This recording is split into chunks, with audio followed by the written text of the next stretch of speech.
The most common double top mistake destroys reversal traders. They see price test a prior high, call it a double top, and short the second peak immediately. Sometimes the pattern resolves and they look smart.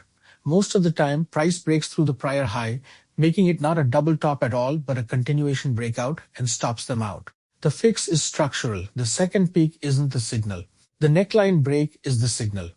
Today, why the second peak alone is a coin flip, the confirmation sequence that defines a real double top, and the neckline break entry that turns the pattern into a tradable signal. Here's the sequence. 1, 2 peaks at near equal price, both rejecting from the same resistance level. Without 2 peaks, you have 1 peak. 2, a midpoint low between the peaks. That midpoint becomes the neckline. The depth of the midpoint matters. Too shallow and you don't have a real pattern. Too deep and the structure breaks down. 3, a close below the neckline on expanding volume. That break is the actual trade signal. Without it, the 2 peaks could just be a consolidation that resolves higher. The peak is the alert, the break is the trade.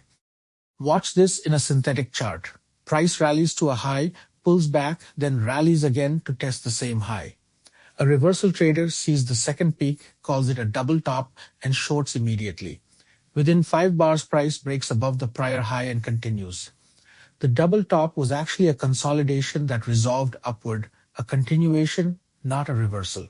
The trader entered on the peak instead of waiting for the neckline break to confirm direction. The structure looked right at the second peak.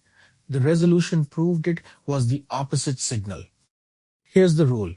After 2 peaks form, you don't trade yet. You watch the midpoint low between the peaks, the neckline. Wait for price to break below that neckline on a wide range candle with volume above average. That close is the entry. Until that happens, the 2 peaks could resolve either direction. The neckline break is the market saying which direction won. Enter then, never before.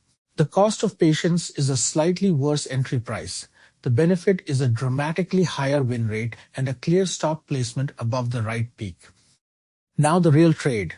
2 peaks at 115, midpoint low at 108, that's the neckline. Trader waits, doesn't short the peaks. Price pulls back from the second peak, drifts to the neckline, and then closes below on a wide range candle with volume expanding sharply. That's the entry. Trader enters short on the close, stops above the right peak, targets a measured move equal to the peak to neckline distance. The trade has structural justification, volume confirmation, and a defined invalidation. This is the double top trade textbooks describe, and it's nothing like shorting the peak in hope. On a real chart, when you spot 2 peaks at the same level, mark the neckline immediately and set an alert. Don't enter until the alert fires and volume expands on the close below. The discipline of waiting separates real double top traders from impatient ones. The same chart structure produces totally different P&L based on whether you enter on the peak or on the confirmed break. Patience converts the setup, impatience squanders it. So shorting the second peak of a double top is a coin flip.